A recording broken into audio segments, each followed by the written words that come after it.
Hey there, hey friends, Ken here, your Thrifty Apprentice, and welcome back to another Thrifty Review video.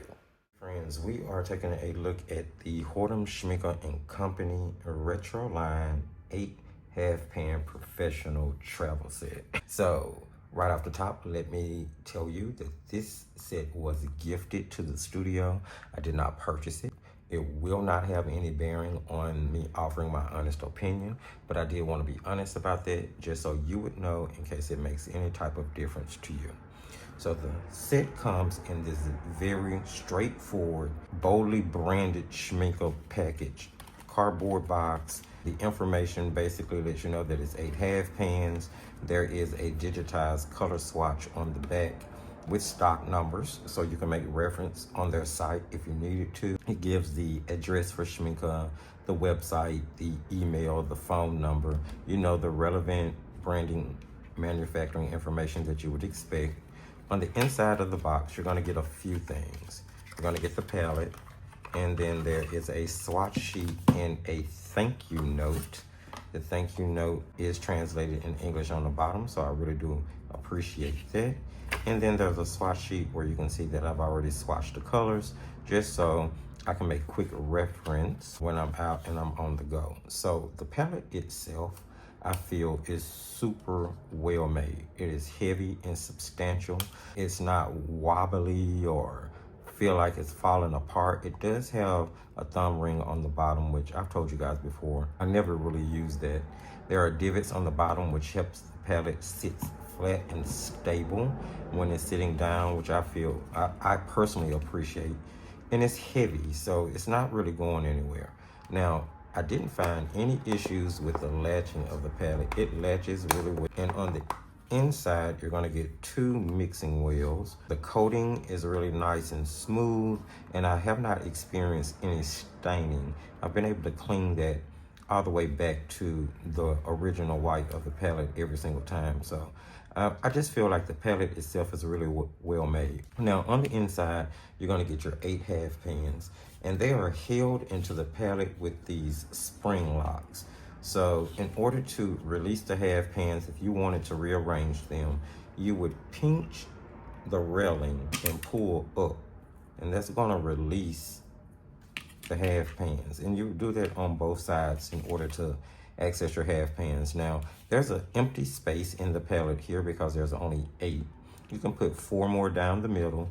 And I did find myself doing the testing phase, adding some colors here to augment it, which I have removed to do the review. But for the most part, I did concentrate on trying to use the 8 colors that were included in this particular palette the most in order to offer this review.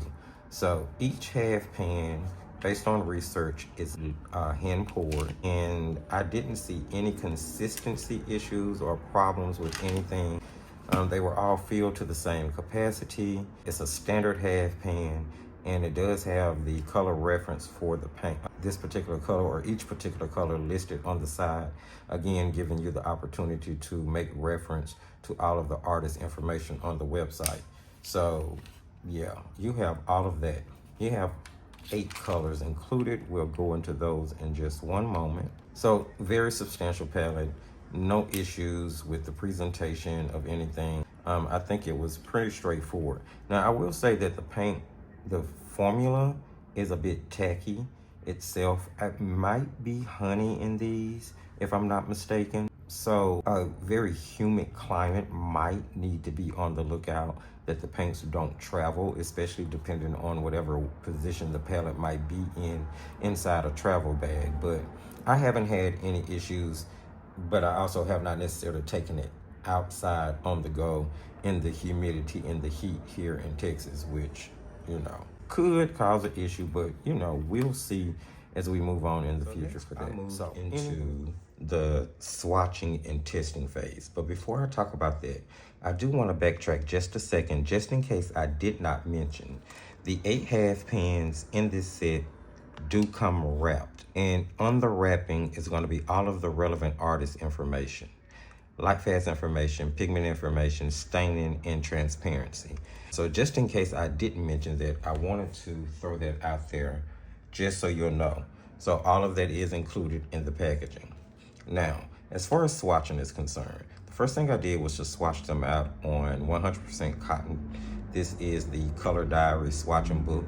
I did an initial wet layer as I normally do, then came back with a glazing layer, a little bit more mass tone here in order to test both their layering ability as well as opacity. Both of that, I mean, as far as this little swatching goes, that went just fine. There's a little bit of haziness on the opacity test for the Schmincke Payne's Gray. Kind of be expected. It's a gray color comprised of 3 different pigments. I was even surprised that the yellow raw ochre was not nearly as opaque as I thought it would be for a yellow ochre. So the colors are actually pretty clean, and I figured that they would mix well at this point. Now, I do believe we did the swatching here on YouTube in a live. And in that live, we also swatched them out in a much larger swatch, giving it more water in order to test the granulating abilities of the set. As far as that goes, the Viridian and the Ultramarine Finest are going to be the 2 that granulates the most. We know that Ultramarine, comprised of PB29, typically granulates, and in this set, it granulates really beautifully. And Viridian, this is one of the few sets using a true Viridian PG18 versus some variation of phthalo green. So you're going to get granulation in your PG8. There's a little texture in your earth tones, your Venetian red, raw umber, as well as your Payne's Gray. Now your Payne's Gray is the only one made up of 3 pigments, which is your PR101, PB29, and PBK7. So a few of those, 2 of those, PB29 and PBK7, both have a little bit of granulation to them anyway, so that's gonna have texture. And both of these did as well. Now your raw umber is a single pigment PY43. Your Venetian red is a single pigment PR101. Your vermilion, which is the red in the set, more orange leaning, of course, is your PR255. You have a chrome yellow hue lemon, 175, which happens to be the least light fast of the colors in the set. They're rating it 3 stars, but overall, no issues, pretty stable pigments, pretty clean colors. They seem to be decent going in, really decent going into the rest of the testing. So I'll jump first to the flow test, since that's what we see here. The paints do not just whoosh all out over the paper, but they have a very decent flow from color to color. They definitely don't just sit there. They do move. They will move in water. I didn't have any issue with that. With this particular set, because of the way the colors are curated, with the flow test, I was just kind of dropping the ultramarine and the Viridian just into random colors. They mix so cleanly and so well on the paper. And of course, the granulation from those 2 just added granulation to all of the other colors, which lets me know that in the mixes, the granulation is going to stand out. So ultimately, you could have, with the different color mixtures you could get here, you could turn it into a granulating set. Now, we did some mixing on the paper initially. I'm just using the 3 primaries in the set, which is the chrome yellow, the ultramarine, and the vermilion. And they mix so clean on the paper by themselves. And I really love the fact that in this test, you can also see that they are really transparent. You can literally see through one color to the other. So I was really excited seeing these different type of results as I was swatching. I did some palette mixing, got some really nice secondary colors, really clean, nothing muddy or cloudy at all, which I really wasn't expecting it to be, but it was nice to see the confirmation. I mixed a few neutrals here using ultramarine, first with the Payne's Gray, and it really gave me a color mixture which I'm more used to with the saturation of a Payne's Gray, so I was pleased with that. And then the mixing of the ultramarine and the English Venetian red just gave a beautiful sort of warm leaning gray where the colors actually split apart. I'm not sure if you can see that, but it's just beautiful to see on paper. So I'm just telling you, I was super excited after a little swatching and the few tests that I did as far as the swatches go. The salt did really well with the paints. And I'm actually gonna show you this effect in use when we get to the actual section of the video where I'm showing you some of the painting field tests. So friends, at this point, I was excited, you know. they were, in my opinion, kind of standing up to the name of whoredom that I had heard such a reputation about. Now, I'll be honest, of course, doing this, there were some things I noticed that kind of puzzled me a little bit, and we'll get into the cons a little bit later on. But at this point, I want to move into showing you some of the things that I painted with them so that you can see that I really did put the paints to use, really see how they would work with my particular painting style, which I always tell you that's the perspective that I'm coming from when I offer a review. So the very first thing I painted with the paints, field testing them, was this little still life illustration of a cutting board and a knife with some blueberries and a mango. Now this is done on cellulose paper. This is Arteza sketchbook.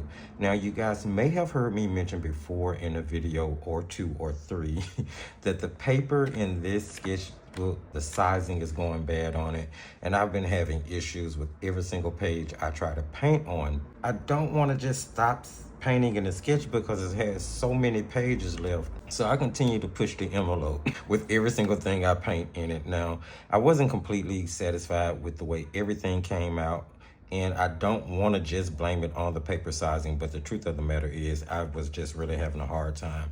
I ended up putting some colored pencil on top of the mango. The knife came out pretty decently. The blueberries, man, they're okay. Overall, it was an okay painting, but more so the paint itself performed well. I still was picking up on my initial little issue that I had with them, but overall they blended well on the paper. They allowed me to layer without any lifting of the previous layer under it. Well, not when I didn't want it to, because I could definitely lift the paints back whenever I needed to in certain areas, which we're going to see in just a moment. I got really good definition with the paints when I used it in a heavier consistency of paint and water, with more paint than water in my mixture. So I really didn't have any issues with the paint. Here I was just fighting the bad sizing of the paper. Overall, it was a decent painting experience. So I painted a few other things. Most of these are probably on the channel. I'm pretty sure all of these are probably on the channel. First, we did the May watercolor calendar by Grabby. Again, this is a cellulose watercolor paper that the paints was being used on. The ultramarine gave beautiful granulation in the background. This is a lily of the valley. I didn't have any issues layering. There was a certain effect I was going for in my head. It translated pretty decently.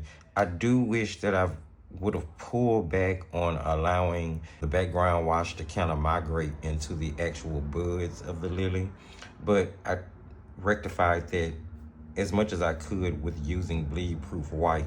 So they were working well with a gouache. So this was sort of the first play on sort of using them in a mixed media aspect. And again, no issues. I was even able to mix the watercolor itself into the gouache in order to tint the gouache, and I didn't have any issues with separation or anything like that. So yeah, moved on to a 100% cotton watercolor paper to test them on. This is also on the channel. This video was Doodle Wash. We pulled this from Doodle Wash's prompt list, and the prompt was squash, so that's what we painted. We ended up doing 2. Here, I do believe that this is like 98% paint. The warts was drawn on with a watercolor pencil, but the lifting inside the warts shows how well the paints lifted back. And this is a yellow. This is that yellow hue, and I was expecting it to be more staining, but it really wasn't. So I really do like the fact that with using it between a cotton and a cellulose, a 100% cotton and cellulose paper, I was still able to sort of get the same results with the paint. They were lifting, they were layering, they were granulating the ones that should, or the mixtures that should, due to being mixed with a granulating paint. Then there was the robin. I was experimenting. This is the first time I ever painted a robin, and I'm really glad that I experimented with these paints and this subject matter for the first time together, simply because of the ability that I had in order to lift back and get some lights in the feathers. Is it the best robin ever? Probably not. It was my first one, so I'm definitely going to give it another shot, and hopefully there'll be some progression in the second painting. But this turned out I was okay with the way it turned out. And I really love the way the paints performed here. Look at the beautiful texture I was able to get in the background. I put down really watery washes of the ultramarine. Here, I augmented the set with a sap green Cotman, so I did use that Cotman sap green there. And there was the yellow ochre, yellow raw ochre that I put in the background just to add some warmth. And then I sprinkled table salt and just let it dry before I started painting the robin and the branch. And I just love the texture that it gave in the background. Really beautiful. And then lastly, we painted this bird. This is a tit, and I love the way it came out. Now, this was more mixed media, in all honesty, than just a straight painting with the Schmincke Whoredom paints. Like, this one was just straight Schmincke here.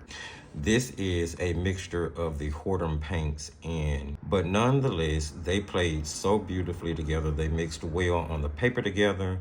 They mixed well on the palette together. Now here in the background, we used saran wrap in order to create sort of this glassy, frosty texture to the background. And that's all the just Whoredom paints that was used to create that effect. And I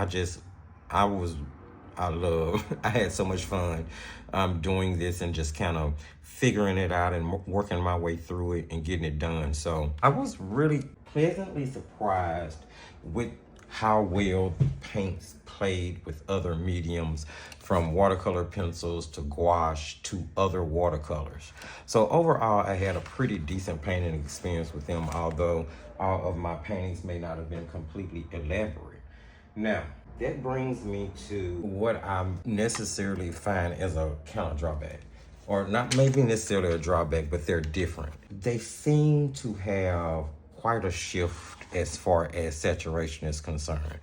I don't know if it's just me or if it's just the particular colors that are put in this set.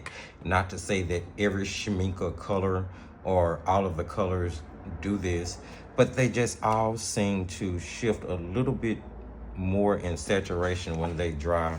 They're not as, what's the word I'm looking for? Luminous. There we are.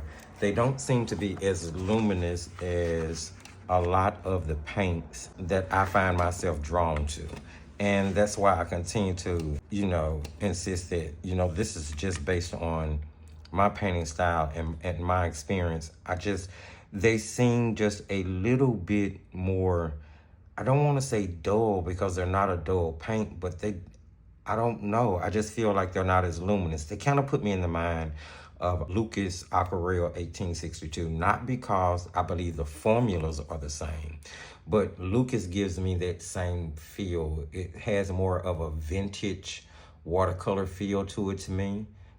Maybe because they've been using the same formula for decades and decades, but it just seems to me like the paints have more of a, vintage is the right word, vintage shift in the color saturation. So for that reason, they really do kind of remind me of Lucas, and I put them more in that category, maybe the traditional Winsor & Newton professional formula.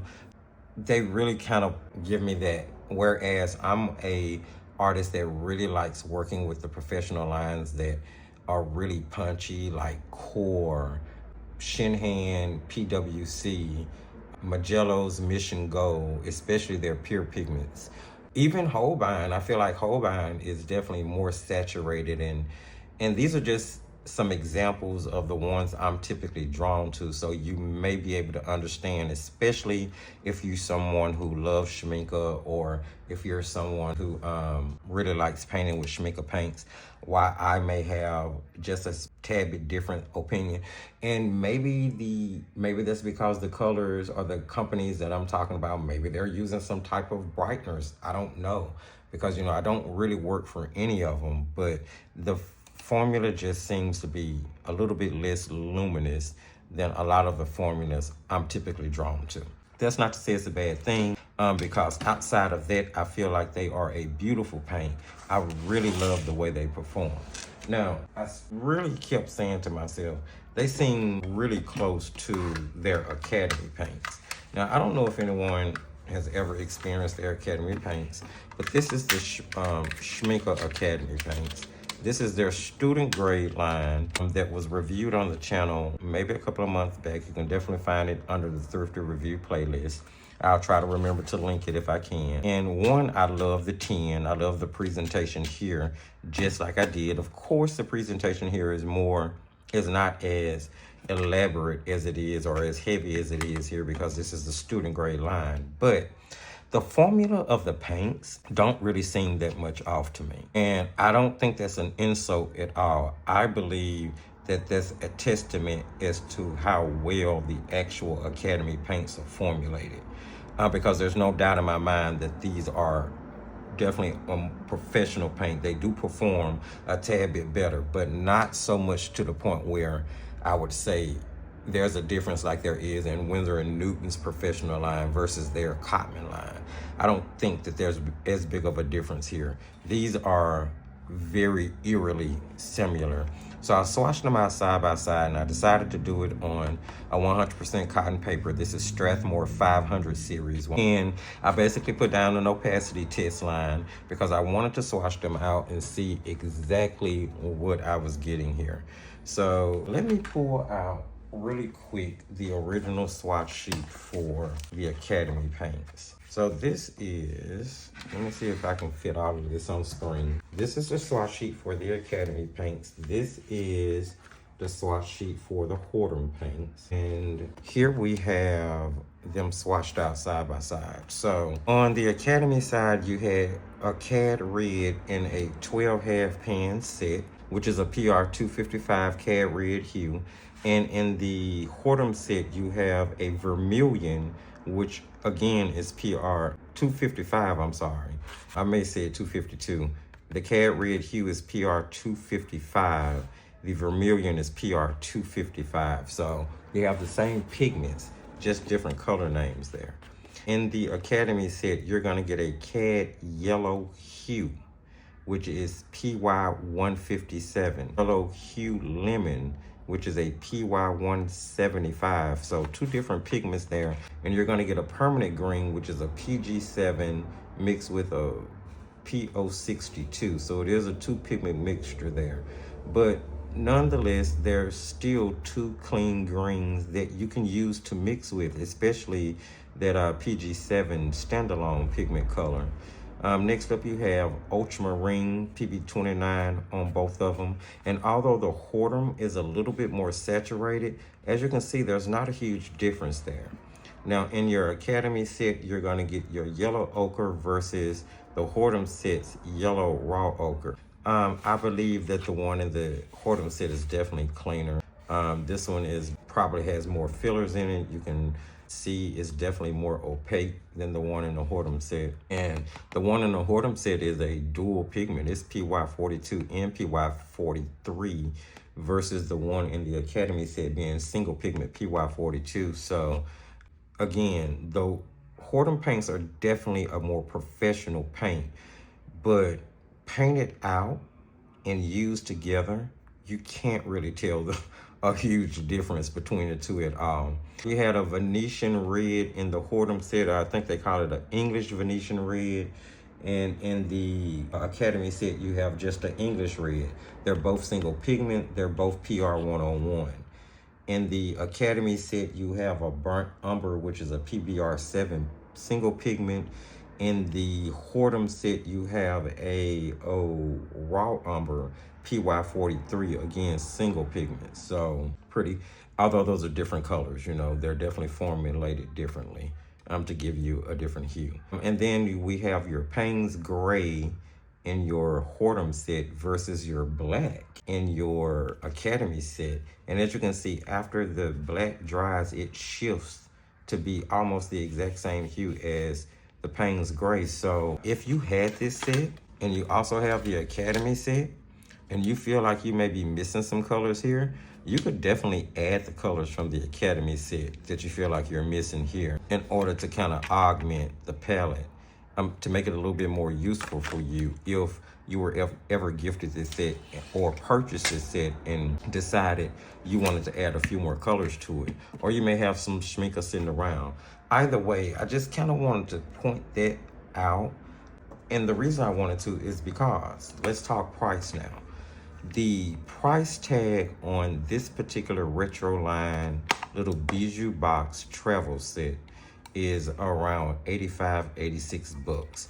And that's pretty much everywhere that I've kind of priced it at, give or take $1 here or there from site to site. Now, that is a pretty penny for a paint set, especially for just 8. I do believe a lot of what you're paying for is the actual palette in this case, which in my opinion is really worth quite a penny itself, even if they were just selling the palette by itself. Now you add on top of that, you're getting a very stable, curated set, very clean, mixable colors.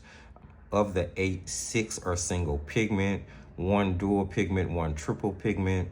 But even with that, they still all mixed really well. You have granulation and 2 of them to the point where you can mix the rest of them so that they all granulate with secondary and tertiary colors. So and you have the ability to add extra half pans down the middle. So I feel like if you were buying it for the right reasons, it would be worth the $85 price tag. Maybe you're buying it as a gift for Christmas or a birthday or anniversary, for an artist that you know has everything, or for an artist that you want to buy a nice gift. Maybe you've saved up some money and you want to get yourself a nice gift or something of that nature.